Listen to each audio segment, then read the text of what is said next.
الحمد لله نحمده ونستعينه ونؤمن به ونتوكل عليه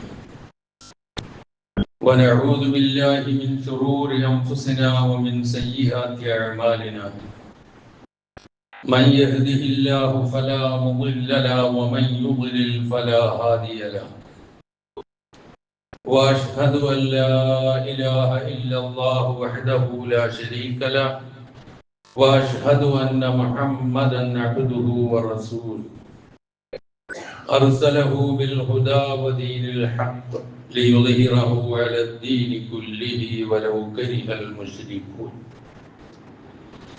اللهم صل على محمد وعلى آل محمد كما صليت على إبراهيم وعلى آل إبراهيم وبارك على محمد وعلى آل محمد كما باركت على إبراهيم وعلى آل إبراهيم إنك حميد مجيد أما بعد فإن خير الكلام كلام الله وخير الهدي هدي محمد صلى الله عليه وسلم وشر الأمور محدثاتها وكل محدثة بدعة وكل بدعة ضلالة وكل ضلالة في النار يا أيها الذين آمنوا اتقوا الله حق تقاته ولا تموتن إلا وأنتم مسلمون يا أيها الناس اتقوا ربكم الذي خلقكم من نفس واحدة وخلق منها زوجها وبث منهما رجالا كثيرا ونساء واتقوا الله الذي تساءلون به والأرحام إن الله كان عليكم رقيبا يا أيها الذين آمنوا اتقوا الله وقولوا قولا سديدا يصلح لكم أعمالكم ويغفر لكم ذنوبكم ومن يطع الله ورسوله فقد فاز فوزا عظيما أعوذ بالله من الشيطان الرجيم بسم الله الرحمن الرحيم فرح المخلفون بمقعدهم خلاف رسول الله وكرهوا أن يجاهدوا بأموالهم وأنفسهم في سبيل الله وقالوا لا تنفروا في الحر قل نار جهنم أشد حرا لو كانوا يفقهون فليضحكوا قليلا وليبكوا كثيرا جزاء بما كانوا يكسبون സഹോദരന്മാരെ സഹോദരികളെ ജീവിതത്തിന്റെ എല്ലാ മേഖലകളിലും റഹ്മാനായ റബ്ബിന്റെ കൽപ്പനാ നിർദ്ദേശങ്ങൾ പാലിച്ചുകൊണ്ട് ജീവിക്കുവാൻ കൽപ്പിക്കപ്പെട്ടവരാണ് ഞാനും നിങ്ങളും എന്നുണർത്തുന്നു. നാം ഏവരെയും അല്ലാഹു സുബ്ഹാനഹു വ തആല തഖ്വയിൽ അധിഷ്ഠിതമായ ജീവിതം നയിക്കുന്ന അല്ലാഹുവിന്റെ യഥാർത്ഥ ദാസന്മാരുടെ കൂട്ടത്തിൽ ഉൾപ്പെടാൻ റഹ്മാനായ റബ്ബ് അനുഗ്രഹിക്കുമാറാകട്ടെ എന്ന് പ്രാർത്ഥിക്കുന്നു. ഞാൻ ഓതിവെച്ച 2 വചനങ്ങൾ സൂറത്തു തൗബയിലെ 81, 82 വചനങ്ങളാണ്. വിശുദ്ധ ഖുർആനിലെ 9-ാം അധ്യായമാണ് അത്തൗബ. തൗബ എന്ന വാക്കിന്റെ അർത്ഥം നമുക്ക് എല്ലാവർക്കും അറിയാം, പശ്ചാത്താപം എന്നാണല്ലോ. ഈ അധ്യായത്തിന് ഈ പേര് വരാനുണ്ടായ കാരണം കുറെ അധികം ആളുകളുടെ തൗബ, പശ്ചാത്താപത്തെ സംബന്ധിച്ച് വിശദീകരിക്കുന്നുണ്ട് ഇതിൽ. അതോടൊപ്പം തന്നെ ഈ വചനം, ഈ അധ്യായം ഹിജ്റ 9-ാം വർഷത്തിൽ നടന്ന തബൂക്ക് യുദ്ധകാലത്തും അതിന് ശേഷവും അവതരിച്ചിട്ടുള്ള അധ്യായമാണ്. പലരുടെയും തൗബ എന്ന് ഞാൻ സൂചിപ്പിച്ചു. അതിൽ വിശിഷ്യ അകാരണമായി തബൂക്കിലേക്ക് പുറപ്പെടാതിരുന്ന 3 അൻസാരി സഹാബികൾ, ഒന്ന് കഅബ് ബിൻ മാലിക് റളിയല്ലാഹു അൻഹു, മറ്റൊന്ന് ഹിലാൽ ബിൻ ഉമയ്യ റളിയല്ലാഹു അൻഹു, മൂന്നാമത്തത് മുറാറത്ത് ബിൻ റബീഅ റളിയല്ലാഹു അൻഹു. ഈ 3 പേരുടെയും തൗബയുടെ കാഠിന്യം തിരിച്ചറിഞ്ഞുകൊണ്ട് അവരിൽ നിന്ന് സംഭവിച്ച തെറ്റ് കൃത്യമായി ബോധ്യപ്പെട്ടുകൊണ്ട് അള്ളാഹുവിനോട് ആഴത്തിൽ അതികഠിനമായി തൗബ ചെയ്തപ്പോൾ ആ തൗബ സ്വീകരിച്ചു എന്ന് ആകാശ ലോകത്ത് നിന്ന് അറിയിച്ച വചനങ്ങൾ ഉൾക്കൊള്ളുന്ന ഒരു അധ്യായമാണ് ഈ സൂറത്തുൽ തൗബ. ഇതിലെ 117 മുതൽ 119 വരെയുള്ള വചനങ്ങളാണ് ആ 3 ആളുകളുടെ കാര്യം വിശദീകരിക്കുന്നത്. ആ ചരിത്രത്തിലേക്കല്ല ഞാൻ പോകുന്നത്. ഈ അധ്യായത്തിൽ ഇങ്ങനെ പേര് വരാനുണ്ടായ കാരണവും 3 മഹാന്മാരായ സഹാബികളിൽ നിന്ന് സംഭവിക്കാൻ പാടില്ലാതിരുന്നത് സംഭവിച്ചതിന്റെ പേരിൽ അവർക്കുണ്ടായ പശ്ചാത്താപവും അത് അല്ലാഹു സ്വീകരിച്ചു എന്ന് ജിബ്രീൽ അലൈഹിസ്സലാത്തു വസ്സലാമയിലൂടെ അല്ലാഹുവിന്റെ റസൂലിന് അറിയിച്ചു കൊടുത്ത സംഭവം ഉൾക്കൊള്ളുന്നു ഈ അധ്യായം എന്ന് സാരം. അപ്പൊ ഇതിലെ ഏറ്റവും പ്രധാനമായി നാം മനസ്സിലാക്കേണ്ടത് ഈ 2 വചനങ്ങൾ, ഞാൻ ഓതി വെച്ച 2 വചനങ്ങൾ, അത് തബൂക്ക് യുദ്ധത്തിന് പോകാതെ പിന്തി നിന്ന മുനാഫിക്കുകളെ കുറിച്ച് പരാമർശിക്കുന്ന വചനങ്ങളാണ്. അതിൽ പോകാതിരുന്നവർ 2 വിഭാഗമാണ് പ്രധാനമായും ഉണ്ടായിരുന്നത്. 3 വിഭാഗമാണ് പ്രധാനമായും ഉണ്ടായിരുന്നത്. ഒന്ന്, അള്ളാഹുവിന്റെ റസൂലിന്റെ കൽപ്പനകൾ കേട്ടിട്ടും ആ കാലഘട്ടത്തിന്റെ പ്രാധാന്യം മനസ്സിലാക്കിക്കൊണ്ട് ചൂടിന്റെ കാഠിന്യവും ഈത്തപ്പഴം പഴുക്കുന്ന സന്ദർഭവും വിളവെടുപ്പ് എന്ന സന്ദർഭവും ഒക്കെ ആയതുകൊണ്ട് പോകാനൊരു മടുപ്പ് കാണിച്ച, പോകാൻ സൗകര്യമുണ്ടായിട്ടും മടുപ്പ് കാണിച്ച ഒരു വിഭാഗം. മറ്റൊരു വിഭാഗം കപടവിശ്വാസികളാണ്. അവർ പൂർണ്ണമായും അത് നിരുത്സാഹപ്പെടുത്തുകയും പോകാതിരിക്കുകയും പല കുത്തിത്തിരിപ്പുകൾ ഉണ്ടാക്കുകയും ചെയ്തു. രണ്ടാമത്തെ ഒരു വിഭാഗം. മൂന്നാമതൊരു വിഭാഗം പോകാനുള്ള ആഗ്രഹമുണ്ട്, സാമ്പത്തികമായ കഴിവില്ല, വാഹനമില്ല. റസൂൽ സല്ലല്ലാഹു അലൈഹി വസല്ലമയുടെ മുമ്പിൽ വന്ന് ആരുടെയെങ്കിലും വാഹനത്തിൽ ഞങ്ങളെയും കൂടി കയറ്റിക്കൊണ്ടുപോ എന്ന് പറഞ്ഞപ്പോൾ നിങ്ങളെ കയറ്റിക്കൊണ്ടു പോകാൻ പറ്റുന്ന വാഹന സൗകര്യമൊന്നും ഞാൻ കാണുന്നില്ല എന്ന് പറഞ്ഞപ്പോൾ പൊട്ടിക്കരഞ്ഞുകൊണ്ടുപോയ മൂന്നാമതൊരു വിഭാഗം. ഇതൊക്കെ ഈ അധ്യായത്തിൽ അല്ലാഹു സുബ്ഹാനഹു വ തആല വിശദീകരിക്കുന്നുണ്ട്. അതിൽ പോകാതെ കാപട്യം കാണിച്ചുകൊണ്ട്, വെറുപ്പ് പ്രകടിപ്പിച്ചുകൊണ്ട് പിന്തി നിന്നവരെ കുറിച്ചാണ് ഈ വചനങ്ങളിലെ പരാമർശം. അതിന്റെ അർത്ഥം, ഫരിഹൽ മുഖല്ലഫൂന, തബൂക്ക് യുദ്ധത്തിന് പോകാതെ പിന്തി നിന്നവർ സന്തോഷിച്ചു. ബിമഖഅദിഹിം ഖിലാഫ റസൂലില്ലാഹ്, അള്ളാഹുവിന്റെ റസൂലിന്റെ കൽപ്പനയ്ക്കെതിരെയുള്ള അവരുടെ ഇരുത്തത്തിൽ അവർ സന്തോഷിച്ചു. അവരുടെ തീരുമാനം, അവരെടുത്ത നിലപാട് ശരിയാണ് എന്നുള്ള നിലയിൽ സന്തോഷം പ്രകടിപ്പിച്ചു. വകരിഹു, അവർ അനിഷ്ടം പ്രകടിപ്പിച്ചു. അൻയുജാഹിദൂ ബിഅംവാലിഹിം വഅൻഫുസിഹിം ഫീ സബീലില്ലാഹ്, അള്ളാഹുവിന്റെ മാർഗത്തിൽ അവരുടെ സമ്പത്ത് കൊണ്ടും ശരീരം കൊണ്ടും ധർമ്മസമരം ചെയ്യുന്നത് അപ്രിയമായി, പ്രിയമില്ലാത്തതായി അവർ കാണുകയും ചെയ്തു. അതിനോട് വെറുപ്പ് കാണിക്കുകയും ചെയ്തു. തന്നെയുമല്ല, സ്വയം മാറി നിൽക്കുകയും ഈ രൂപേണ കാര്യങ്ങൾ വിലയിരുത്തുകയും നിലപാട് സ്വീകരിക്കുകയും ചെയ്തു എന്നതിന് പുറമെ വഖാലു, പോകാൻ ഒരുമ്പെട്ട ആൾക്കാരോട് പറഞ്ഞു, ലാ തൻഫിറു, നിങ്ങൾ ഇറങ്ങി പുറപ്പെടരുത്, ഫിൽ ഹർ, ഈ ചൂട് കഠിനമായ സന്ദർഭത്തിൽ നിങ്ങൾ ഇറങ്ങി പുറപ്പെടരുത് എന്ന് പറയുകയും കുത്തിത്തിരിപ്പുണ്ടാക്കുകയും വസ്വാസം ഉണ്ടാക്കുകയും ചെയ്തു. അതിന് മറുപടി അല്ലാഹു പറഞ്ഞു, ഖുൽ, പ്രവാചകരെ പറഞ്ഞു കൊടുക്കൂ, നാറു ജഹന്നമ അശദ്ദു ഹർറ, നരകത്തിലെ തീയാണ്, ചൂടാണ്, ഏറ്റവും കഠിനമായ ചൂട്, ഇതൊന്നും ഒരു ചൂടല്ല എന്ന് അവരറിയിക്കുക എന്ന് അല്ലാഹുവിന്റെ റസൂലിനോട് ഉണർത്തുകയാണ്. ലൗ കാനൂ യഫ്ഖഹൂൻ, അവർ കാര്യങ്ങൾ ഗ്രഹിച്ച് മനസ്സിലാക്കിയിരുന്നുവെങ്കിൽ. ഇങ്ങനെ സന്തോഷം പ്രകടിപ്പിച്ചുകൊണ്ട് പോയവരെ പരിഹസിക്കുകയും ഇകഴ്ത്തുകയും ഞങ്ങൾ രക്ഷപ്പെട്ടു എന്നുള്ള നിലയിൽ ഒതുങ്ങിയിരിക്കുകയും സന്തോഷം പ്രകടിപ്പിക്കുകയും ചെയ്ത് ചിരിച്ചു കഴിച്ചു കൂട്ടിയ അവരോട് അല്ലാഹു പറയുകയാണ്, ഫൽയദ്ഹഖൂ ഖലീലൻ, കുറച്ച് ചിരിച്ചാൽ മതി, വൽയബ്കൂ കസീറ, ഒരുപാട് കരഞ്ഞോളി നിങ്ങൾ, കാരണം ജസാഅൻ ബിമാ കാനൂ യക്സിബൂൻ, ചെയ്തു കൂട്ടി വെച്ചിരിക്കുന്നതിന്റെ പ്രതിഫലത്തിന് ഒരുപാട് നിങ്ങൾ കരയേണ്ടി വരും, ചിരി നിർത്തിക്കോ എന്ന് അവരോട് അല്ലാഹു ശക്തമായ ഭാഷയിൽ ഉപദേശിച്ച, നിർദ്ദേശിച്ച വചനങ്ങളാണിത്. ഞാൻ സൂചിപ്പിച്ചു, ഇത് തൗബയിലേതാണ്. ആ തൗബ എന്നുള്ള പേര് വരാനുള്ള കാരണവും സാഹചര്യവും ഒക്കെ ഞാൻ വിശദീകരിച്ചു. ഈ ഹിജ്റ 9-ാം വർഷത്തിൽ നടന്ന യുദ്ധം റോമ സാമ്രാജ്യവുമായി നടന്ന യുദ്ധമാണ്. അത് സിറിയയുടെ അതിർത്തി പ്രദേശമാണ് തബൂക്ക്. ആ തബൂക്കിലേക്ക് യാത്ര പുറപ്പെടുവാനാണ് സൈന്യത്തോട് നബി സല്ലല്ലാഹു അലൈഹി വസല്ലം നിർദ്ദേശിച്ചത്. വിശുദ്ധ ഖുർആൻ ഇതിനെ സാഅത്തുൽ ഉസ്റ, ഏറ്റവും പ്രയാസമുള്ള സമയം എന്ന് വിശേഷിപ്പിച്ചിരിക്കുന്നത് കാണാം. ചരിത്രത്തിൽ ഇത് ഈ സൈന്യത്തെ സംബന്ധിച്ച് ജയ്ഷുൽ ഉസ്റ, ഏറ്റവും പ്രയാസമുള്ള, ഏറ്റവും ബുദ്ധിമുട്ടുള്ള സന്ദർഭത്തിൽ പുറപ്പെട്ട സൈന്യം എന്നുള്ള നിലയിൽ ജയ്ഷുൽ ഉസ്റ എന്ന് ചരിത്രത്തിലും അറിയപ്പെടുന്നു.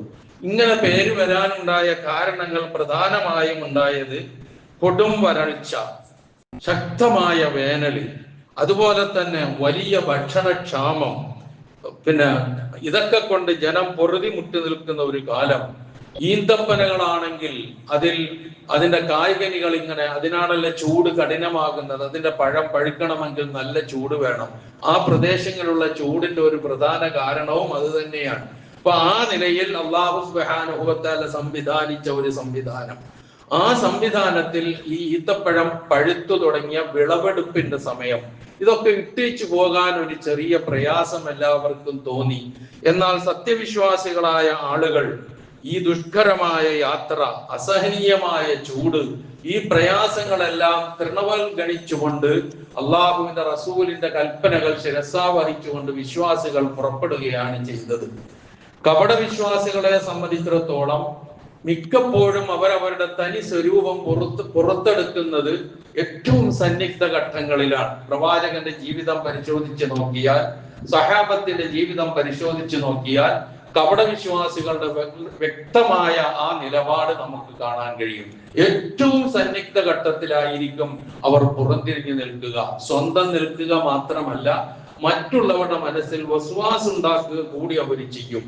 ഇവരെ കുറിച്ചാണ് വിശുദ്ധ ഖുർആനിൽ സൂറത്തു തൗബയിൽ 3 സ്ഥലങ്ങളിൽ മുഖല്ലഫൂൻ എന്ന പ്രയോഗം, പോകാൻ കഴിവുണ്ടായിട്ടും അതിന് തയ്യാറാകാതെ പല പല ന്യായങ്ങളും കാരണങ്ങളും പറഞ്ഞുകൊണ്ട് തബൂക്കിലേക്ക് പുറപ്പെടാത്ത പിന്തി നിന്ന ആളുകൾ എന്നാണ് അവരെ കുറിച്ച് ഖുർആൻ വിശേഷിപ്പിച്ചിട്ടുള്ളത് സൂറത്തു തൗബയിൽ.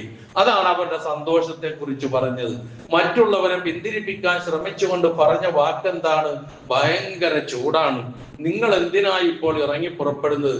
നിങ്ങൾക്ക് സ്വസ്ഥമായി വീടുകളിൽ ഇരുന്നുകൂടെ? നിങ്ങളുടെ ഈത്തപ്പനയുടെ ആ പഴങ്ങളൊക്കെ പഴുത്തു തുടങ്ങിയില്ലേ? നിങ്ങൾക്ക് വിളവെടുപ്പ് നടത്തിക്കൂടെ? എന്നിങ്ങനെയുള്ള വസ്വാസുകൾ ഇങ്ങനെ മനസ്സിലേക്ക് ഇറ്റിക്കുറിച്ചു കൊടുത്തുകൊണ്ട് പിന്തിരിപ്പിക്കാനുള്ള ശ്രമവും സ്വയം പിന്തിരിഞ്ഞു നിൽക്കുകയും ചെയ്ത ഒരു വിഭാഗം എന്നുള്ള നിലയിൽ അവരെ സംബന്ധിച്ചാണ് ഫരിഹൽ മുഖല്ലഫൂന ബിമഖഅദിഹിം ഖിലാഫ റസൂലില്ലാഹി എന്ന് ഞാൻ ആദ്യം ഓതി വെച്ച വചനവുമായി ബന്ധപ്പെട്ടത്. പിന്നെ അവരുടെ നിലപാടാണ്, നിങ്ങൾ പോകരുത്, ഭയങ്കര ചൂടാണ്. അതിന് മറുപടിയാണ് അല്ലാഹു സുബ്ഹാനഹു വ തആല പറഞ്ഞത്, ഖുൽ നാറു ജഹന്നമ അശദ്ദു ഹർറാ, നരകത്തിലെ ചൂടാണ് ഏറ്റവും കഠിനമായ ചൂട്. തന്നെയുമല്ല, ഈ യുദ്ധത്തിൽ മറ്റുള്ള യുദ്ധങ്ങളെ അപേക്ഷിച്ച് ആരൊക്കെ പോകണം ആരൊക്കെ പോകണ്ട എന്ന് നബി സല്ലല്ലാഹു അലൈഹി വസല്ലം ഉണർത്തിയതും അള്ളാഹു നിർദ്ദേശം നൽകിയതും ഒക്കെ ഈ തൗബ എന്നുള്ള അധ്യായത്തിൽ കാണാം. സന്ദർഭം കിട്ടുമ്പോൾ പരിഭാഷയോടുകൂടി അതൊന്ന് നോക്കുന്നത് നന്നായിരിക്കും. എല്ലാം വിശദീകരിക്കാൻ സമയമില്ല. നേരത്തെ ഞാൻ 3 വിഭാഗത്തെ കുറിച്ച് പറഞ്ഞു. അതിൽ ഒരു വിഭാഗം പിന്നെ പോകണ്ട എന്ന് അല്ലാഹുവിന്റെ റസൂല് നിർദ്ദേശിച്ചത് ബലഹീനരായ ആൾക്കാർ, ദുർബലരായ ആൾക്കാർ, യുദ്ധത്തിനൊന്നും കഴിവില്ല, അങ്ങനെ ഒരു വിഭാഗം. മറ്റൊന്ന് രോഗികൾ, അവരും പോകേണ്ടതില്ല. മൂന്നാമതൊരു വിഭാഗം വലാ അലല്ലദീന ലാ യജിദൂന മാ യുൻഫിഖൂന, ചെലവഴിക്കാൻ ആഗ്രഹമുണ്ട് പക്ഷെ കയ്യിൽ ഒന്നുമില്ല, അങ്ങനെയുള്ളവരും പോകേണ്ടതില്ല.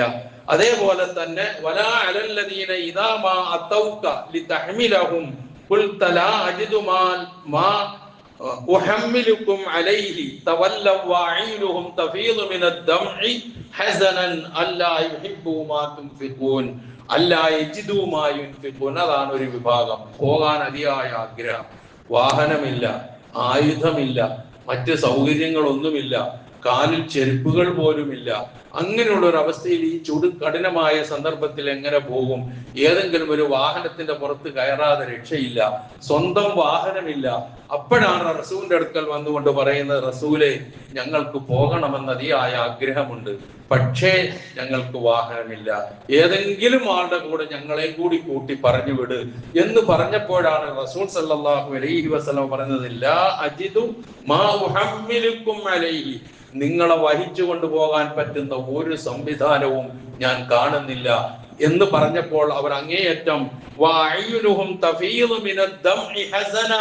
ദുഃഖത്താൽ കണ്ണീരൊലിപ്പിച്ചുകൊണ്ടാണ് അവർ മടങ്ങിപ്പോയത്. പോകാൻ പറഞ്ഞിട്ട് പോകാതെ മാറി നിന്നവരെ പോലെയല്ല, പോകാനുള്ള അങ്ങേയറ്റത്തെ ആഗ്രഹം, പക്ഷെ ഒരു രക്ഷയുമില്ല പോകാൻ.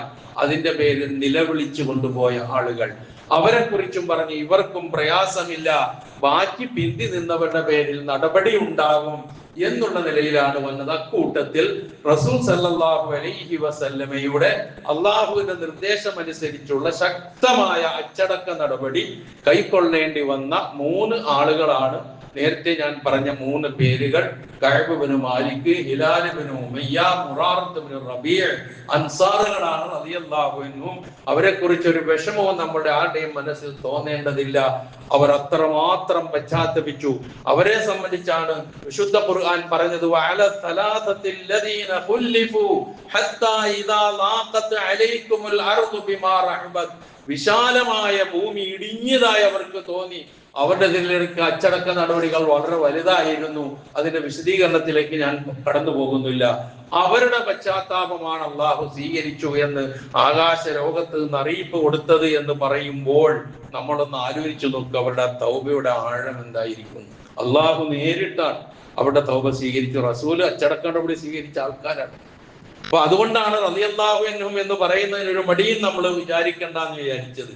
ഈ സന്നിഗ്ധ ഘട്ടത്തിലാണ് മറ്റു യുദ്ധങ്ങളെ അപേക്ഷിച്ച്, സൈന്യ നടപടികളെ അപേക്ഷിച്ച് നബി സല്ലല്ലാഹു അലൈഹി വസല്ലമ യുദ്ധ ഫണ്ട് ശേഖരിച്ച ഒരു യുദ്ധവും കൂടിയാണ് തബൂക്ക്. അത്ര പ്രയാസമുള്ള സന്ദർഭമാണ്. ഇങ്ങനൊക്കെയാണ് നമ്മളൊക്കെ ഈ മുസ്ലിം എന്ന് പറഞ്ഞ് നിൽക്കുന്നത് എന്ന് ഞാനും നിങ്ങളും മനസ്സിലാക്കുന്നത് നന്നായിരിക്കും. അത്രയേറെ ത്യാഗവും ബുദ്ധിമുട്ടുകളും അവര് സഹിച്ചിട്ടുണ്ട്. ഈ പറഞ്ഞതുപോലെ വിശദീകരിക്കുന്നില്ല.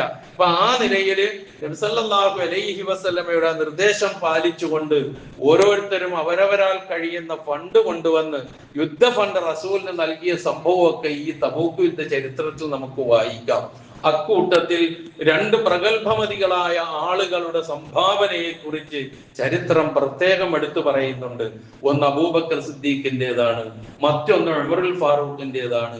2 ആളും നബി സല്ലല്ലാഹു അലൈഹി വസല്ലമയുടെ ഭാര്യാപിതാക്കന്മാരാണ്. അതോടൊപ്പം തന്നെ പ്രവാചകന്റെ കാലശേഷം ഖുലഫാഉർ റാഷിദുകൾ പ്രധാനികളായി വന്ന 2 ആളുകളാണ്. പ്രവാചകന്റെ ഏറ്റവും വലിയ സന്തത സഹചാരിയായ അബൂബക്കർ സിദ്ദീഖും, അതുപോലെ തന്നെ ഒരു കാലത്ത് ശത്രുവായിരുന്നുവെങ്കിലും പിന്നീട് പ്രവാചകൻ എന്ന് പറഞ്ഞാൽ അത്രമാത്രം നെഞ്ചേറ്റിക്കൊണ്ട് ചേർത്ത് പിടിച്ചുകൊണ്ട് ജീവിക്കുകയും ചെയ്ത മഹാനായ ഉമർ ഇബ്നുൽ ഖത്താബ് റളിയല്ലാഹു അൻഹുവാണ്. പ്രവാചകനെ എതിർക്കുകയും ഇല്ലായ്മ ചെയ്യാൻ ശ്രമിക്കുകയും ചെയ്തിട്ട് മരിച്ചു എന്ന് പറഞ്ഞപ്പോൾ, വഫാത്തായി എന്ന് പറഞ്ഞപ്പോൾ ഉൾക്കൊള്ളാൻ കഴിയാതെ ഭയവിഹ്വലനായി പരിഭ്രാന്തനായി വാളെടുത്തുകൊണ്ട് പ്രവാചകൻ മരിച്ചു എന്ന് പറഞ്ഞാൽ പറയുന്നവന്റെ തല ഞാൻ വെട്ടും എന്ന് പറയുന്ന അവസ്ഥയിലേക്ക് മാറിയ ഉമർ ഇബ്നുൽ ഖത്താബ് റളിയല്ലാഹു അൻഹു രണ്ടാമത്തെയാണ്. നമ്മൾ ആലോചിച്ചു നോക്കും, ഇവർ രണ്ടും തമ്മിൽ എപ്പോഴും മത്സരം. എന്തിന്? നല്ല കാര്യത്തിലുള്ള മത്സരം. നമ്മളൊക്കെ മത്സരിക്കുന്ന എന്തിനാ? ഒരാളെ മോശക്കാരനാക്കാൻ, ഒരാളെ ഇകഴ്ത്താൻ, ഒരാള് നല്ല ഒരു അവസ്ഥയിലേക്ക് വന്നാൽ അവനെ ഒന്നുമല്ലാതാക്കി മാറ്റാൻ, അവനെ സമൂഹത്തിൽ ഒറ്റപ്പെടുത്താൻ. ഇതൊക്കെയാണ് നമ്മുടെ മത്സരം, അനാവശ്യമായ മത്സരങ്ങൾ. അവരങ്ങനെ ആയിരുന്നില്ല, സ്വർഗത്തിന് വേണ്ടിയുള്ള മത്സരമായിരുന്നു. ആ മത്സരത്തിൽ ഉമർ ഇബ്നുൽ ഖത്താബ് റളിയല്ലാഹു അൻഹു വിചാരിക്കുകയാണ്, അബൂബക്കറിന് ഒരുപാട് സമ്പത്തുണ്ടായിരുന്നു, കൊടുത്തു തീർന്നു, ഇനി ഒന്നും ഉണ്ടാവില്ല കയ്യില്. എന്നെ എപ്പോഴും പരാജയപ്പെടുത്തുകയാണ് അബൂബക്കർ. ഇപ്രാവശ്യം ഞാൻ അബൂബക്കറിനെ പരാജയപ്പെടുത്തും. ആ തീരുമാനവുമായിട്ടാണ് 2 ആള് സമ്പത്തുമായി വരുന്നത്, ഫണ്ടുമായി വരുന്നത്. ഉമർ ഇബ്നുൽ ഖത്താബ് റളിയല്ലാഹു അൻഹു ആണ് ആദ്യം കൊടുത്തത്. എന്ത് ബാക്കി വെച്ചു ഉമറേ നിങ്ങളുടെ കുടുംബത്തിന് എന്ന് ചോദിച്ചപ്പോൾ എന്റെ സമ്പത്തിന്റെ പകുതി ഞാൻ ബാക്കി വെച്ചിട്ടുണ്ട് എന്ന് പറഞ്ഞു. സമാധാനമായി. ഉമറുൽ ഖത്താബ് റളിയല്ലാഹു അൻഹു വിചാരിച്ച അടുത്ത ചോദ്യം അബൂബക്കറിനൊന്നും കൊടുക്കാനില്ലല്ലോ, അതുകൊണ്ട് എന്ത് ചോദ്യത്തിന് മറുപടി പറയുമെന്ന് ആകാംക്ഷയോടെ ഉമറുൽ ഖത്താബ് റളിയല്ലാഹു അൻഹു നിൽക്കുമ്പോൾ അബൂബക്കർ സിദ്ദീഖിനോട് പ്രവാചകന്റെ അതേ ചോദ്യം, എന്ത് ബാക്കി വെച്ചു അങ്ങയുടെ കുടുംബത്തിന്? ഒറ്റ മറുപടി, അല്ലാഹു വ റസൂലുഹു. എന്റെ കുടുംബത്തിന് ഇനി അല്ലാഹുവും റസൂലും മാത്രമേ ഉള്ളൂ. എന്താണ് ആ മറുപടി? ആ സ്വർഗത്തിലേക്ക് പോകാനാണ് ഞാനും നിങ്ങളും ഇങ്ങനെ കാത്തിരിക്കുന്നത്. ഞാൻ നിസ്കരിക്കുന്നുണ്ട്, നോമ്പ് പിടിക്കുന്നുണ്ട്, ഒരുപാട് കാര്യങ്ങൾ ചെയ്യുന്നുണ്ട്. മരിച്ചു കിട്ടിയ സ്വർഗത്തിൽ എത്തി എന്ന് വിചാരിച്ചിരിക്കുന്നവരാണ് ഞാനും നിങ്ങളും. നോക്ക് നിങ്ങൾ, ഇങ്ങനൊരവസ്ഥ നമുക്കൊക്കെ ഒന്നും ഇല്ലല്ലോ, ചിന്തിക്കാറും ഇല്ലല്ലോ. എല്ലാം അങ്ങോട്ട് കൊടുക്കുന്ന അവസ്ഥ. ഇനി അള്ളാഹുവിനെയും റസൂലിനെയും ഞാൻ ബാക്കി വെച്ചിട്ടുള്ളൂ എന്ന് പറഞ്ഞപ്പോൾ ഉമറുൽ ഖത്താബ് റളിയല്ലാഹു അൻഹു സ്തബ്ധനായി പോയി. ഇപ്പോഴും ഞാൻ തോറ്റു. ജയിച്ചത് അബൂബക്കർ സിദ്ദീഖ് തന്നെ. ഇതായിരുന്നു അവർ. ഈ സംഭവമൊക്കെ നടന്നത് ഈ തബൂക്ക് യുദ്ധവുമായി ബന്ധപ്പെട്ടാണെന്ന് നാം മനസ്സിലാക്കുക. ഇപ്പൊ കപടവിശ്വാസികൾ, ഞാൻ ഇതിലേക്ക് വരട്ടെ. കപടവിശ്വാസികൾ ഈ യുദ്ധത്തിന് പുറപ്പെടണ്ട എന്ന്, ഇറങ്ങി പുറപ്പെടരുത് എന്ന് മറ്റുള്ളവരോട് പറഞ്ഞതിനൊരു കാരണം ഹർറാണ്. ഹർറ് എന്ന് വെച്ചാൽ കഠിനമായ ചൂട്. ലാ തൻഫിറൂ ഫിൽ ഹർ. ഈ കഠിനമായ ചൂടത്ത് നിങ്ങൾ ഇറങ്ങി പുറപ്പെടരുത്. പറയുക പ്രവാചകരെ, നാറു ജഹന്നമ അശദ്ദു ഹർറ. നരകത്തിലെ തീയാണ് ഏറ്റവും ചൂടുള്ളത് എന്നവർക്ക് പറഞ്ഞു കൊടുക്ക് എന്ന് അള്ളാഹുവിന്റെ റസൂലിനോട് നിർദ്ദേശിച്ചതാണ്. പ്രിയമുള്ളവരെ, സാന്ദർഭികമായി ഞാനൊന്ന് ഉണർത്തട്ടെ. നാം ഇപ്പോൾ കഠിന ചൂടിന്റെ പിടുത്തത്തിലാണ്, അല്ലേ? വളരെ പ്രയാസത്തിലാണ് നാം. കൊടും ചൂട് തുടരുകയാണ്. ഉഷ്ണതരംഗത്തിനോ അത്യുഷ്ണതരംഗത്തിനോ സാധ്യതയുണ്ട് എന്നുള്ളിടത്തേക്ക് പോലും കാലാവസ്ഥാ നിരീക്ഷകന്മാർ പ്രവചിക്കുന്ന ആൾക്കാർ ചെന്നെത്തിയിരിക്കുന്നു. നമ്മുടെ സംസ്ഥാനത്തിലെ 12 ജില്ലകളിൽ യെല്ലോ അലർട്ടാണ് ചൂടുമായി ബന്ധപ്പെട്ട്. നമ്മളൊന്ന് ആലോചിച്ചു. നമ്മള് സാധാരണ ഇപ്പൊ നമ്മൾ ഇരിക്കുന്നത് അകത്തെ പള്ളിയിൽ ഇരിക്കുന്നവർ എയർ കണ്ടീഷനിലാണ്, പുറത്തിരിക്കുന്നവർ ഫാനിന്റെ താഴെയാണ്. നമുക്കൊരു ചെറിയ തണുപ്പും ഒക്കെ നമുക്ക് അനുഭവപ്പെടുന്നുണ്ട് ഈ ചൂടത്ത് പോലും. ഇവിടെ നിന്ന് പുറത്തേക്ക് ഇറങ്ങിയാൽ നമ്മൾ സഞ്ചരിക്കുന്ന എയർ കണ്ടീഷൻ വാഹനങ്ങളിലായിരിക്കും, അപ്പോഴും നമ്മൾ അറിയുന്നില്ല. ഇങ്ങനെയൊക്കെ ജീവിക്കുന്ന നമ്മൾ, നമ്മുടെ മനസ്സിലേക്ക് വരേണ്ട ഒരു ചിന്തയുണ്ട്. എന്താണ് ആ ചിന്ത? യുഖല്ലിബുല്ലാഹുൽ ലൈല വന്നഹാർ. രാവും പകലും മാറ്റിമറിക്കുന്നത് അല്ലാഹുവാണ്. പ്രകൃതിയിലെ ഓരോ മാറ്റവും വിശ്വാസിക്ക് ഗുണപാഠം ഉൾക്കൊള്ളാനാകണം. ചൂടിനെ പറ്റി പരിതപിക്കുമ്പോൾ, പ്രയാസപ്പെടുമ്പോൾ പാഠം ഉൾക്കൊള്ളാൻ കൂടി നമുക്കാകണമെന്ന് ഖുർആൻ പഠിപ്പിക്കുന്നു. എന്നിട്ട് ഖുർആൻ പറയുകയാണ്, ഇന്ന ഫീ ദാലിക ലഇബ്റതൻ ലിഉലിൽ അബ്സാർ. പിന്നെ ഉൾക്കാഴ്ച ഉള്ളവർക്ക് ഇതിൽ ഗുണപാഠമുണ്ട് എന്നാണ് ഖുർആൻ പറഞ്ഞത്. ഏതില്? രാവും പകലും മാറി വരുന്നു, അതുപോലെ തന്നെ കാലാവസ്ഥകൾ മാറി വരുന്നു, ചൂട് കഠിനമാകുന്നു, തണുപ്പായി മാറുന്നു, മഴ വർഷിക്കുന്നു, ഇങ്ങനെ പലതും മാറി മാറി വരുന്നതിൽ ഗുണപാഠമുണ്ട് എന്ന് ഖുർആൻ പറയുന്നു. എന്ത് ഗുണപാഠമാണ് നമുക്കുള്ളത്? നാം എവിടെ നിന്ന് ഈ സമയത്ത് സൂര്യനിലേക്കൊന്ന് നോക്കിയാൽ നമുക്ക് ആകെ കാണാൻ കഴിയുന്ന ഒരു ഫുട്ബോളിന്റെ ആകൃതിയിലുള്ള ഒരു സൂര്യനെ നമുക്ക് കാണാം. പക്ഷേ നാം മനസ്സിലാക്കേണ്ട ഒരു കാര്യം, നാം ഇപ്പോൾ നിവസിച്ചു കൊണ്ടിരിക്കുന്ന ഈ ഭൂമിയിലെ, ആ ഭൂമിയുടെ 13 ലക്ഷത്തിലധികം ഭൂമികളെ ഉൾക്കൊള്ളാനുള്ള വ്യാപ്തിയും വിശാലതയും ഉണ്ട് സൂര്യന്. ആ സൂര്യനിൽ നിന്നാണ് ഈ ചൂടിങ്ങനെ നിർഗളിച്ചുകൊണ്ടിരിക്കുന്നത്. അതിന്റെ രശ്മികളെയാണ് നമുക്ക് സഹിക്കാൻ വയ്യാതെ പോകുന്നത്, ചൂടിനെയാണ് സഹിക്കാൻ വയ്യാതെ പോകുന്നത്. കരുതിയിരിക്കണം. ആരോഗ്യപരമായ ഒരുപാട് പ്രശ്നങ്ങളുണ്ട്, ഉണ്ടാകും. പാലക്കാടാണ് ഏറ്റവും കൂടുതൽ ചൂട് അനുഭവപ്പെട്ടത്. 40 ഡിഗ്രി എന്ന് പറയുന്നു. എനിക്ക് ഏറ്റവും അറിയാവുന്ന അടുത്ത പ്രിയമുള്ള ഒരു പണ്ഡിതൻ സൂര്യാഘാതമേറ്റ ഹോസ്പിറ്റലിലാണ്, 2 ദിവസമായി അഡ്മിറ്റ് ചെയ്തിരിക്കുകയാണ്. ഇതൊക്കെയാണ് അവസ്ഥ. ഇങ്ങനെയുള്ള ഒരു അവസ്ഥ, എവിടുത്തെ ചൂട്? താൽക്കാലികമായ ഒരു തണലത്തേക്ക് മാറാം, ഒരു കുട പിടിക്കാം, ഒരു ഫാനിന്റെ അടിയിൽ ഇരിക്കാം, എയർ കണ്ടീഷൻ ഉണ്ടെങ്കിൽ അവിടെ കഴിച്ചു കൂട്ടാം, ഇതൊക്കെ ചെയ്യാം. പക്ഷേ ഇത്രയും ദശലക്ഷം കിലോമീറ്ററുകൾ അപ്പുറം, ലക്ഷോപലക്ഷം കിലോമീറ്ററുകൾ ദൂരെ നിൽക്കുന്ന ഈ സൂര്യന്റെ ചൂട് സഹിക്കാൻ എനിക്ക് നിങ്ങൾക്ക് കഴിയുന്നില്ലെങ്കിൽ, തണല് തേടി പോകുന്നുവെങ്കിൽ, ഒരു തണലുമില്ലാതെ നമ്മള് സൂര്യൻ ഒരു ചാൺ മുകളിൽ സൂര്യൻ ഉദിച്ചു നിൽക്കുന്ന ഒരവസ്ഥ എനിക്കും നിങ്ങൾക്കും ഉണ്ട് പ്രിയമുള്ളവരെ. പരലോകത്ത് മഹ്ശറിൽ ചിന്തിക്കണം നമ്മൾ, അതിന്റെ ഗൗരവം എന്തായിരിക്കും എന്നുള്ളത്.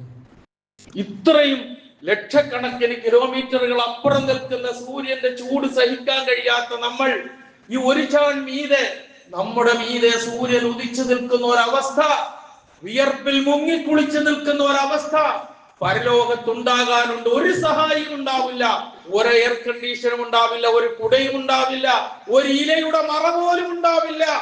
അങ്ങനെയുള്ള ഒരു അവസ്ഥ ഉണ്ടാകാനുണ്ട് എന്നുള്ള ബോധം, അതാണ് പാഠം ഉൾക്കൊള്ളാനുണ്ട് എന്ന് വിശുദ്ധ ഖുർആൻ എന്നോടും നിങ്ങളോടും പറഞ്ഞു വെച്ചത്, ഓർമ്മിപ്പിച്ചത് എന്ന് ഓർക്കുക.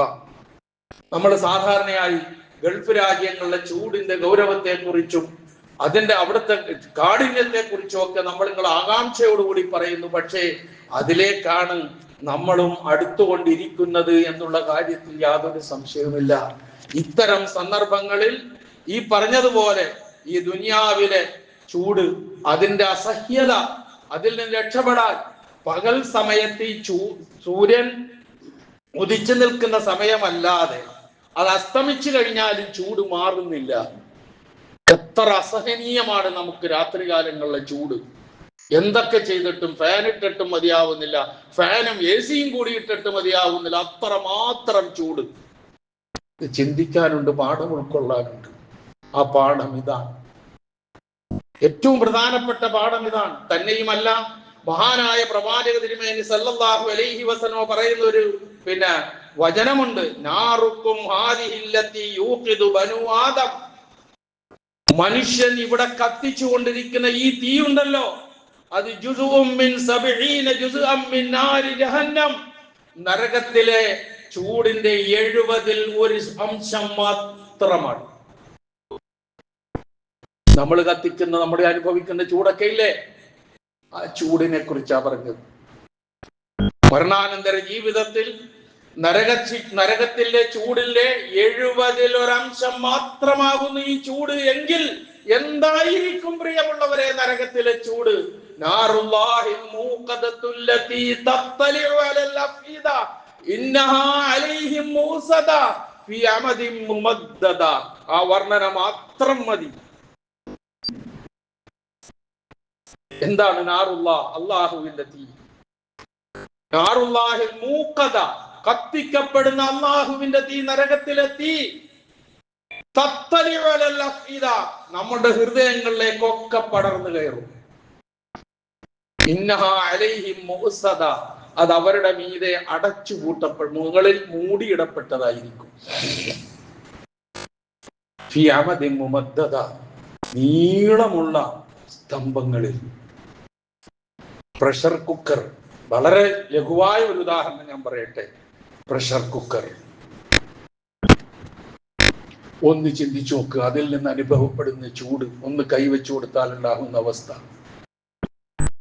നമ്മൾ സാധാരണ ഓട്ട് കമ്പനി, ഇഷ്ടിക കമ്പനിയൊക്കെ കാണാറില്ലേ? അതിന്റെയൊക്കെ സ്തൂപങ്ങൾ ഇങ്ങനെ മേപ്പോട്ട് പോയിട്ട് എത്രയോ കിലോമീറ്ററുകൾ മുകളിലെത്തിയിട്ട് മുകൾ ഭാഗം തുറന്നിട്ടിരിക്കുകയാണ്. അതിന്റെ ഉള്ളിലൂടെയാണ് പുക മുഴുവൻ പോകുന്നത്.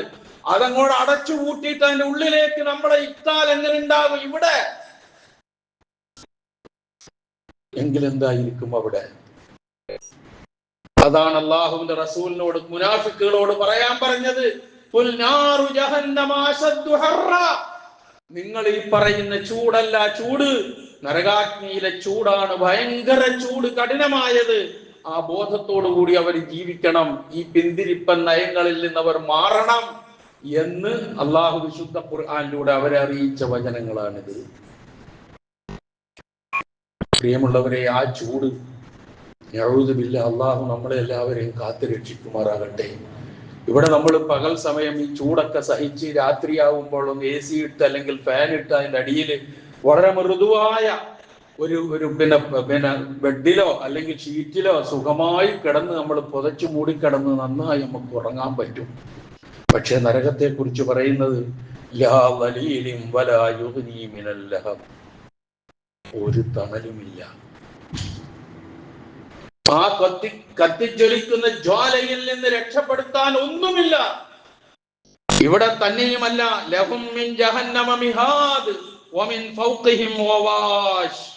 ഖുർആന്റെ പ്രയോഗങ്ങളാണ് കേട്ടോ ഇതൊക്കെ. കിടക്കുന്നത് ലഹും മിൻ ജഹന്നമ മിഹാദ്, അവരുടെ മെത്ത തീയുടെ മെത്തയാണ്. അവരെ മൂടുന്നത്, ഞാൻ നേരത്തെ പറഞ്ഞ പോലെ പുതച്ചു മൂടി സുഖമായി കിടന്ന് നമ്മൾ ഉറങ്ങാറില്ലേ, അതിന് നമ്മളെ മൂടുന്നതും തീ തന്നെയാണ്. ഇതാണ് നരകത്തെ കുറിച്ചുള്ള ഒരു ബോധം നമുക്ക് എപ്പോഴും വേണം. അതിലേക്ക് പോകാതിരിക്കുക. അതിനെന്താണ് ഈ ലോകത്ത് എനിക്കും നിങ്ങൾക്കും ചെയ്യാൻ കഴിയുക, അതാണ് നമ്മൾ ചെയ്യേണ്ടത്, ശ്രദ്ധിക്കേണ്ടത്. ഈ ചൂട് നമുക്ക് സഹിച്ച് ചിലപ്പോൾ അങ്ങോട്ട് കുറച്ച് ദിവസം കഴിയുമ്പോൾ മഴ വരാം, അപ്പൊ ഈ ചൂട് സഹിക്കാം. നരകത്തിൽ ഒരു മാറ്റം ഉണ്ടാവില്ല. സുബ്ഹാനല്ലാഹ്. അതാണ് ഖുൽ നാറു ജഹന്നമ അശദ്ദു ഹർറ. ഈ ചൂടിനെ കുറിച്ച് ചിന്തിക്കുകയും ചർച്ച ചെയ്യുകയും സുരക്ഷിതരാകാൻ ശ്രമിക്കുകയും ചെയ്യുമ്പോൾ ഇത് താൽക്കാലികമായി നിൽക്കും, മാറും. മറ്റേത് ശാശ്വതമാണ്. ശാശ്വതമാണ്. ആ ശാശ്വത നരകത്തിലേക്ക് പോകാതിരിക്കാനുള്ള നടപടികൾ സ്വീകരിക്കുകയും വിശ്വാസവും അനുഷ്ഠാനവും സമീപനവും കർമ്മങ്ങളും ഒക്കെ അതിനനുസരിച്ച് ചിട്ടപ്പെടുത്തി ഈ കാര്യങ്ങൾ ചിന്തിക്കുന്നതോടൊപ്പം തന്നെ മുന്നോട്ട് പോകാൻ നമുക്ക് കഴിയണം. അതിലേക്ക് നമ്മെ പ്രേരിപ്പിക്കുന്ന വചനമാണ് സൂറത്ത് തൗബയിലെ ആ 2 വചനങ്ങൾ. വിശിഷ്യ നാറു ജഹന്നമ അശദ്ദു ഹർറ. ഇതൊന്നുമല്ല ചൂട്, നരകാഗ്നിയിലെ ചൂടാണ് ഭയങ്കര ചൂട് എന്ന് പറഞ്ഞത് എപ്പോഴും നമ്മുടെ മനസ്സിൽ മന്ത്രിച്ചുകൊണ്ടിരിക്കുക. അപ്പൊ നമ്മൾ ഒന്നും കൂടി മെച്ചപ്പെടും, നന്നാകും. വർത്തമാനം നന്നാകും, കർമ്മങ്ങൾ നന്നാവും, സമീപനങ്ങൾ നന്നാകും, ആരാധനകൾ കൂടുതൽ ശുഷ്കാന്തി വരും.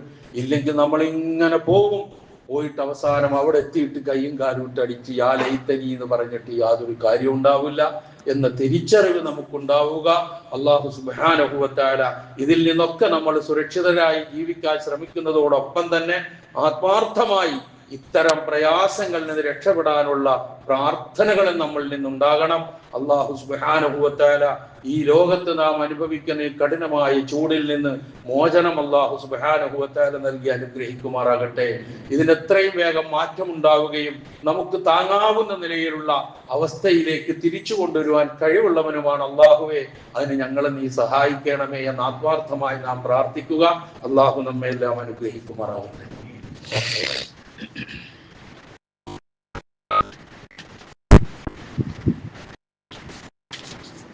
الحمد لله الذي هدانا لهذا وما كنا لنهتدي لولا أن هدانا والصلاة والسلام على أشرف الأنبياء والمرسلين وعلى آله وأصحابه ومن تبعهم بإحسان إلى يوم الدين. أما بعد اتقوا الله عباد الله. ഒരിക്കൽ കൂടി അല്ലാഹുവിന്റെ ആജ്ഞാനുസൃതരായി ജീവിക്കുവാൻ ഞാൻ ഉണർത്തുന്നു.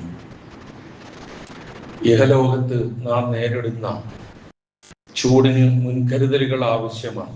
അതിന് ആരോഗ്യ വിദഗ്ധന്മാരായ ആളുകൾ പറയുന്നത് നിസ്സാരമായി നാം തള്ളിക്കളയരുത്. ഞാൻ നേരത്തെ സൂചിപ്പിച്ചവരെ എനിക്ക് ഏറ്റവും പരിചയമുള്ള ഒരു പണ്ഡിതൻ സൂര്യാഘാതമേറ്റ് ഹോസ്പിറ്റലൈസ് ചെയ്ത് വെറുതെ പറഞ്ഞതല്ല, സംഭവിച്ച കാര്യമാണ് ഞാൻ പറഞ്ഞത്. പാലക്കാട് ജില്ലയിലാണ്.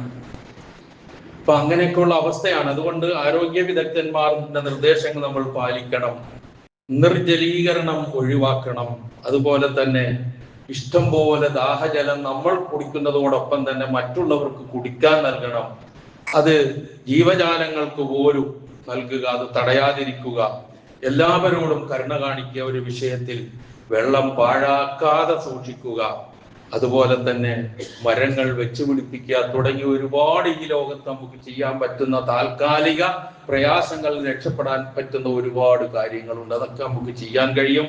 ഒപ്പം നമ്മൾ എത്തിപ്പെടേണ്ട നമ്മുടെ മരണാനന്തര ജീവിതത്തിൽ ഈ ചൂടിന് വിധേയരാകാതിരിക്കാൻ വേണ്ടി പ്രയത്നിക്കുക, പ്രാർത്ഥിക്കുക. മഗ്‌രിബിന് ശേഷവും സുബഹിക്ക് ശേഷവും നബി സല്ലല്ലാഹു അലൈഹി വസല്ലമ 7 പ്രാവശ്യം പതിവാക്കിയിരുന്ന ഒരു പ്രാർത്ഥനയുണ്ട്. അല്ലാഹുമ്മ അജിർനി മിനൻ നാർ. അല്ലാഹുവേ, എന്നെ നീ നരകത്തിൽ നിന്ന് അകറ്റണമേ എന്നാണ് അതിന്റെ അർത്ഥം. അതുപോലെ സ്വർഗം പറയുമത്രേ, നരകം പറയുമത്രേ. ഒരു മനുഷ്യൻ അല്ലാഹുമ്മ ഇന്നി അസ്അലുക്കൽ ജന്ന വ അസ്തജീറു ബിക മിനൻ നാർ, അല്ലാഹുവേ നിന്നോട് ഞാൻ സ്വർഗം ചോദിക്കുന്നു, നരകത്തിൽ നിന്ന് ഞാൻ അഭയം തേടുന്നു, അല്ലെങ്കിൽ കാവലിനെ തേടുന്നു, അതിൽ നിന്ന് രക്ഷപ്പെടാൻ വേണ്ടി ആവശ്യപ്പെടുന്നു എന്നൊക്കെ നമ്മൾ പ്രാർത്ഥിക്കുമ്പോൾ 3 പ്രാവശ്യം ചോദിച്ചാൽ ആ മനുഷ്യൻ 3 പ്രാവശ്യം ചോദിച്ചല്ലോ റബ്ബേ നീ അനുവദിച്ചു കൊടുക്കുക എന്ന് സ്വർഗം പറയും, നരകം പറയും എന്ന് പറയുമ്പോൾ പ്രാർത്ഥിക്കാൻ പോലും നമുക്ക് നേരമില്ലെങ്കിൽ ഇഹലോകത്തും പരലോകത്തും ഒക്കെ നന്മകൾ ചോദിച്ചോ. റബ്ബനാ ആതിനാ ഫിദ്ദുനിയാ ഹസന വഫിൽ ആഖിറതി ഹസനതൻ വഖിനാ അദാബന്നാർ. മറന്നു പോകരുത്. പ്രവർത്തനവും പ്രാർത്ഥനയും അത് കൈമുതലാക്കിക്കൊണ്ട് ഈ താൽക്കാലിക ചൂടിൽ നിന്ന് രക്ഷപ്പെടാനുള്ള മാർഗങ്ങളും ശ്രദ്ധിക്കേണ്ട കാര്യങ്ങളും ഒക്കെ ഉൾക്കൊള്ളുകയും പ്രാർത്ഥിക്കുകയും മാറ്റത്തിന് വേണ്ടി പ്രാർത്ഥിക്കുകയും ചെയ്യുന്നതോടൊപ്പം ശാശ്വത ജീവിതത്തിൽ നരകാഗ്നി സ്പർശിക്കാതിരിക്കാനുള്ള പ്രവർത്തനവും പ്രാർത്ഥനയും കൂടി ഉണ്ടാകണം എന്ന് എന്നോടും നിങ്ങളോടും പ്രത്യേകിച്ച് ഈ സന്ദർഭത്തിൽ ഓർമ്മിപ്പിക്കുകയാണ്. അല്ലാഹു സുബ്ഹാനഹു വ തആല ഈ ക്ഷണികമായ ഇവിടെ അനുഭവിക്കേണ്ടി വരുന്ന ചൂടിൽ നിന്നുള്ള മോചനം നൽകുന്നതോടൊപ്പം അല്ലെങ്കിൽ അതിലുപരി ശാശ്വത ജീവിതത്തിൽ നരകം സ്പർശിക്കുന്ന അവസ്ഥയിൽ നിന്ന് നാം ഏവരെയും അല്ലാഹു സുബ്ഹാനഹു വ തആല കാത്തുരക്ഷിക്കുമാറാകട്ടെ. സ്വർഗം നൽകി അല്ലാഹു നമ്മെ അനുഗ്രഹിക്കുമാറാകട്ടെ. ആ സ്വർഗത്തിലെത്താൻ പറ്റുന്ന അമലുകളുമായി ജീവിക്കുവാനും മരിക്കുവാനും അല്ലാഹു തൗഫീഖ് നൽകുമാറാകട്ടെ. നരകത്തിലേക്ക് ചെന്നുപെടുന്ന എല്ലാ കാര്യങ്ങളിൽ നിന്നും അകന്നു നിൽക്കാനും അവസാന നിമിഷം വരെ ആ രൂപത്തിലായി തീരാനും അങ്ങനെ തന്നെ മരണപ്പെടുവാനും സർവശക്തൻ നമുക്ക് തൗഫീഖ് നൽകുമാറാകട്ടെ. നമ്മിൽ നിന്ന് മരണപ്പെട്ടു പോയവരെ അല്ലാഹു സ്വർഗത്തിൽ പ്രവേശിപ്പിക്കുമാറാകട്ടെ. നരകശിക്ഷയിൽ നിന്ന് അവരെയും നമ്മളെയും അല്ലാഹു കാത്തുരക്ഷിക്കുമാറാകട്ടെ. നമുക്ക് പരലോക ജീവിതത്തിൽ ജന്നാത്തുൽ ഫിർദൗസ് നൽകി അല്ലാഹു നമ്മെ അനുഗ്രഹിക്കുമാറാകട്ടെ. നമ്മിൽ നിന്ന് രോഗങ്ങൾ കൊണ്ട് വിഷമിക്കുന്നവരുടെ രോഗങ്ങളെ അല്ലാഹു ശിഫയാക്കി കൊടുക്കുമാറാകട്ടെ. പ്രയാസങ്ങൾ അനുഭവിക്കുന്നവരുടെ പ്രയാസങ്ങളെ അല്ലാഹു അകറ്റി കൊടുക്കുമാറാകട്ടെ. സർവോപരി ഇസ്ലാമിനും മുസ്ലിം ഉമ്മത്തിനും അല്ലാഹു ഇസ്സത്തിനെ പ്രദാനം ചെയ്യുമാറാകട്ടെ. اللهم اغفر للمؤمنين والمؤمنات والمسلمين والمسلمات الأحياء منهم والأموات إنك مجيب الدعوات ويا قاضي الحاجات. اللهم أعز الإسلام والمسلمين وأذل الشرك والمشركين. اللهم أعز الإسلام والمسلمين وأذل الشرك والمشركين. اللهم أعز الإسلام والمسلمين وأذل الشرك والمشركين. اللهم أجرنا من النار. اللهم أجرنا من النار. اللهم أجرنا من النار. ربنا اغفر لنا ولإخواننا الذين سبقونا بالإيمان ولا تجعل في قلوبنا غلا للذين آمنوا ربنا إنك رؤوف رحيم. ربنا آتنا في الدنيا حسنة وفي الآخرة حسنة